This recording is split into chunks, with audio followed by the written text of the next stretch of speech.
Hier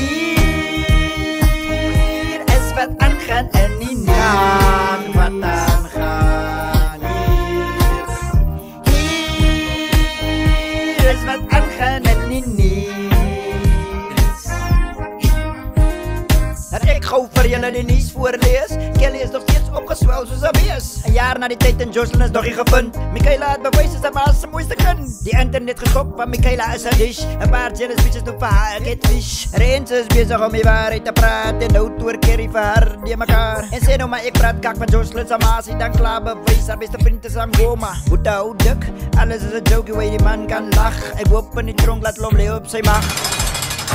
Die tronk het Kelly vir 'n blyk wat het sy nou bereik. Sy kon lekker buite loop as dit 'n kind verkoop en boeta sy kan maar lag. Jy gaan sy Salomon 6, 7, 8 jou lewe ontwrig. Ons gaan jou lekker verkrag. Jou lewe ontwrig. Ons het vir Jocelyn terug. Hier is wat aangaan in die nacht.